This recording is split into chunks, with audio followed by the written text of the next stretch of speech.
Good morning, ladies and gentlemen.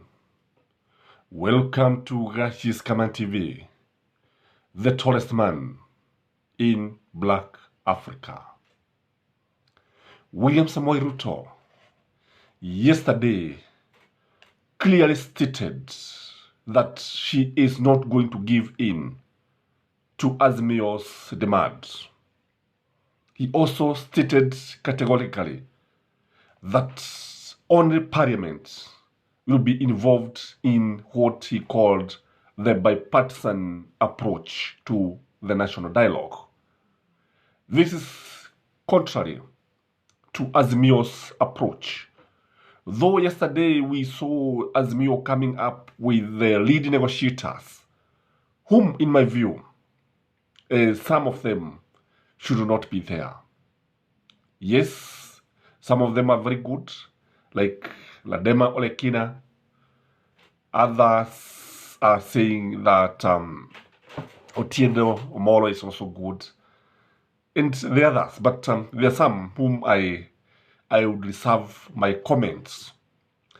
I believe somebody like Babu Owino should have been included by the fact that he has always been on the trenches.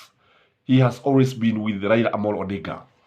He has always been on the battlefront, if we may call it that way.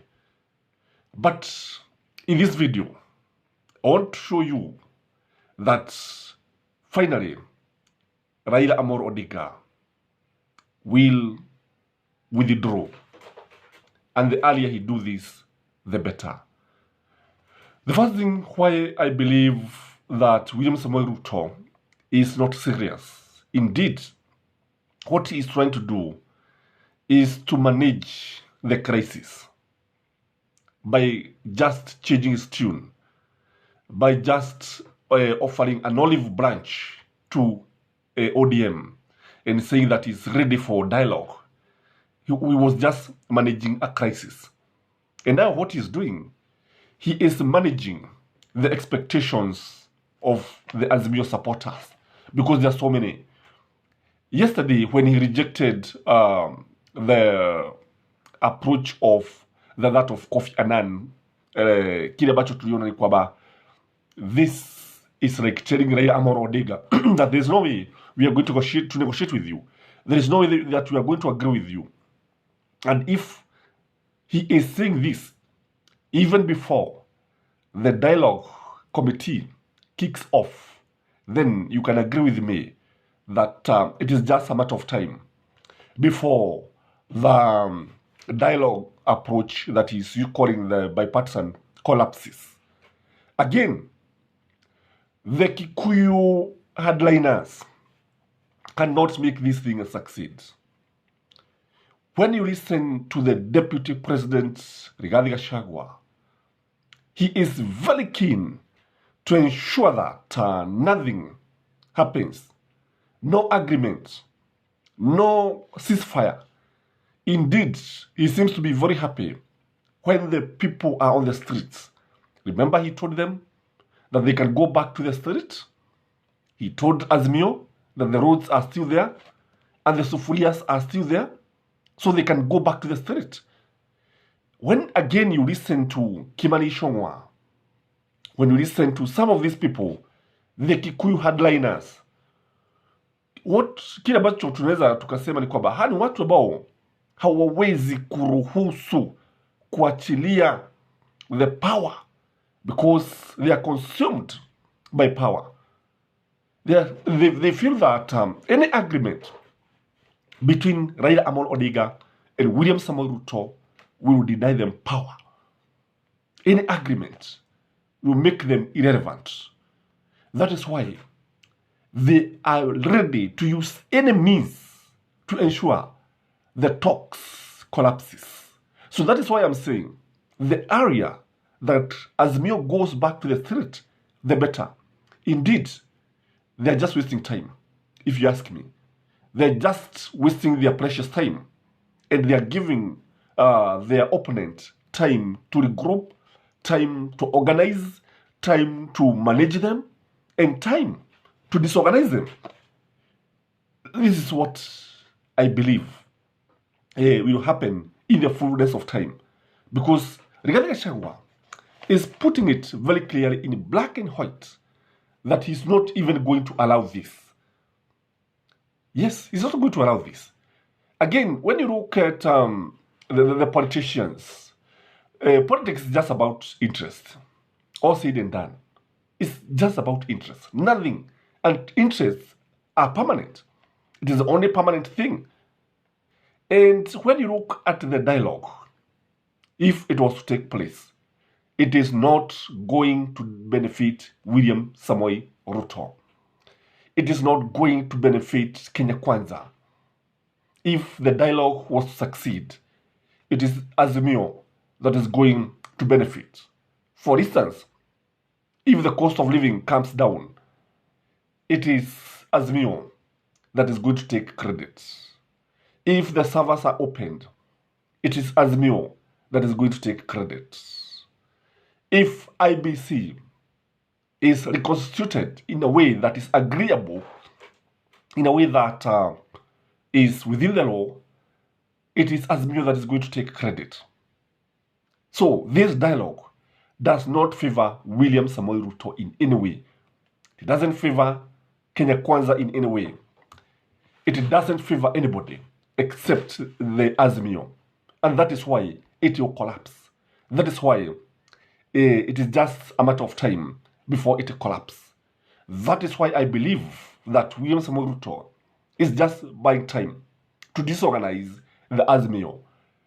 The other thing is that William Samoei Ruto knows very well that if the servers are opened, it will open a Pandora box.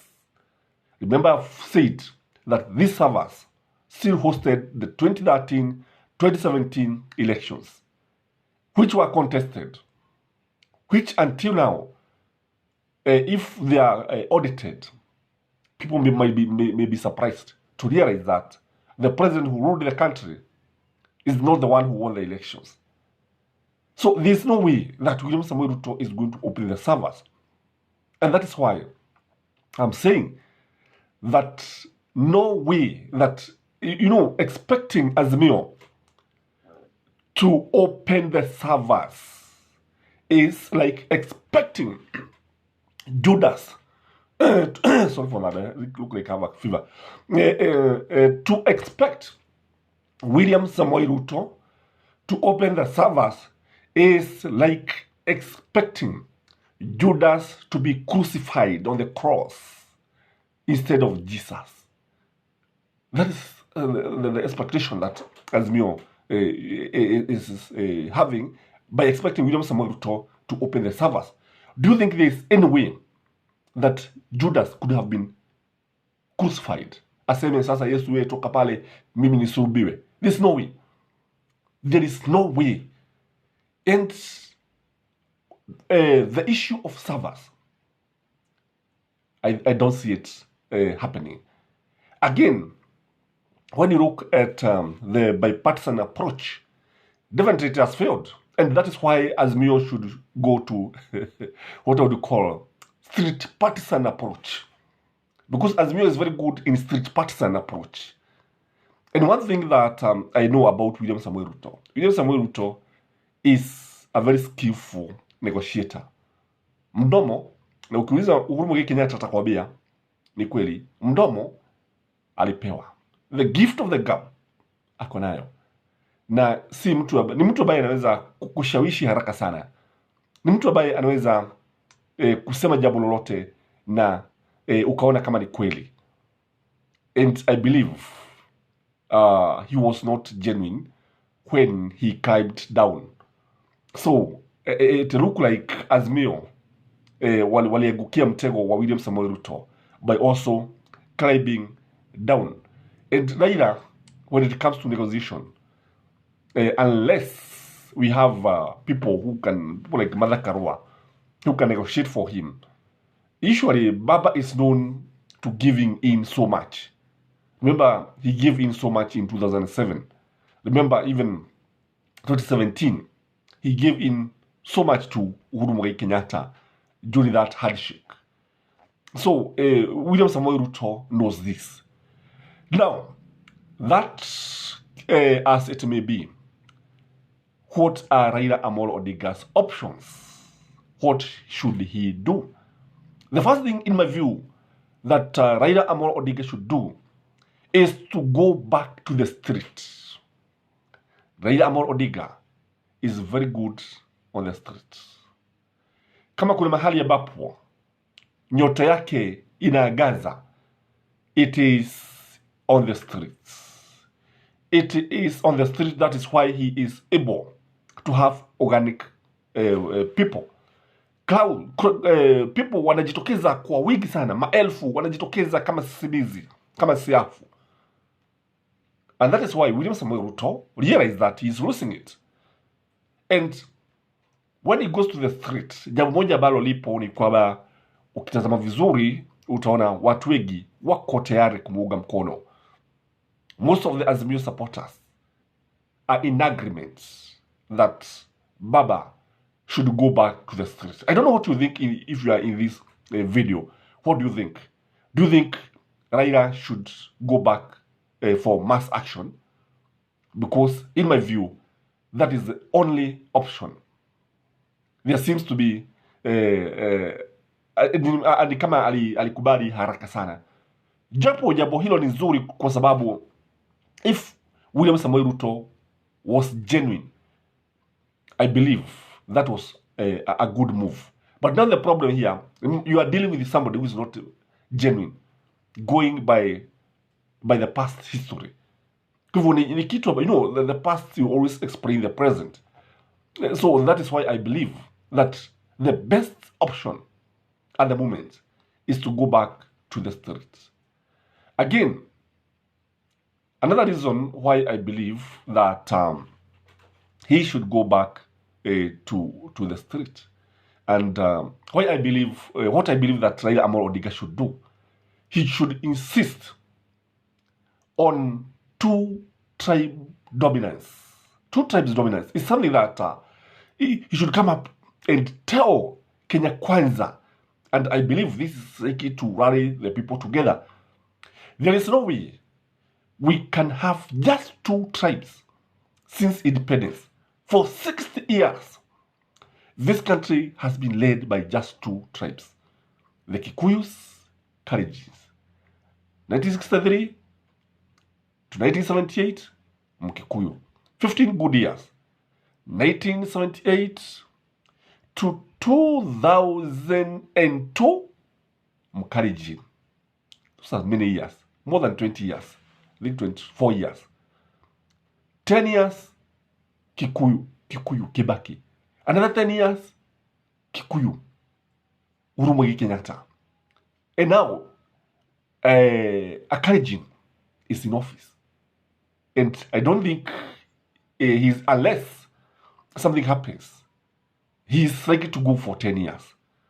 And when you look at the situation, nothing seems to change. It is likely to go back to the Kikuyus. So I think Raila Amolo Odinga should move out very fast and try even to come up with, even if it is a referendum, that, like now the Kikuyus and the Kalenjins should not be given the chance to lead this nation, maybe for the next 100 years. Let other tribes also lead.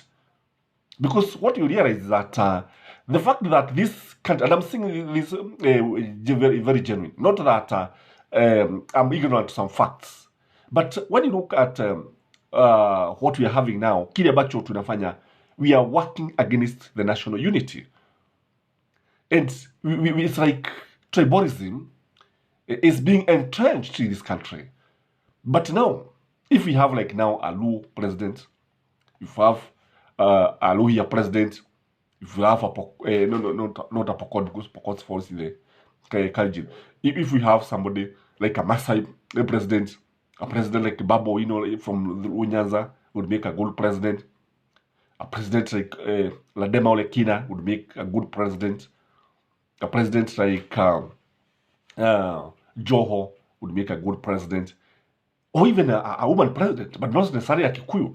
So what this country is suffering from is triborism, and this one is happening simply because the two tribes have been dominating the power in this country, which is wrong. And that is why you see the country hopelessly divided, because some communities feel that they have been left out. So Raila Amolo Odinga should also include this among his demands. If I were to advise him, I would tell him, Baba hata iweka papale. It is serious and should not be allowed to happen. The other thing that Raila Amolo Odinga should do, I believe he is not insisting enough about the cost of living. And the cost of living is something that has the support of everybody. Indeed, Baba has now the support of more hustlers than William Samoei Ruto. You know, we live with them. You know, we interact with them on daily basis. Boda, they are crying. Vinyozi, wanalia. The elders, wanalia. Kila mtu analia. Mama boga analia. Mtu mkokoteni analia. So this idea of the cost of living is something that Raila Amolo Odinga needed to insist so much and go back to the street. Indeed, when he accepted the idea of climbing down and accepting the issue of IBC, just like the only item that was agreed, I think here he failed to alikosea kiasi kwa sababu watu waliona kana kwamba wamesahaulika, and when he came back again with the demands, all the other demands, I think it was a bit late, and ikaonekana kana kwamba wanasiasa wanajali tu maslahi yao wenyewe. So what he should do is that until and unless, kwanza hiyo kitu ya nini ya kusema uga ushuke, bei ya uga ishuke hadi shilingi 100 is a very good one. Na stima vile vile azungumzie, karo ya shule azungumzie, and this should be the song. This should be the song. And if we do this, I believe he's going to outwit William Samoei Ruto. Otherwise, as things stand now, this dialogue has no hope. This dialogue is not going anywhere. This dialogue is just a matter of buying time. It is just a matter of buying time. And I don't believe that the government is genuine. I don't think the government is for dialogue. Because you see, wao wenyewe wanamwambia arudi katika maandamano. Na kwa sababu wanamwambia hivyo, anagojea nini? Azimio, let's see what you have for this great nation. If you're joining this channel for the first time, this is Sekeshi's Kaman, the tallest man in Black Africa. Kindly like this video and subscribe if you have not. And may you have a blessed Easter. Bye-bye.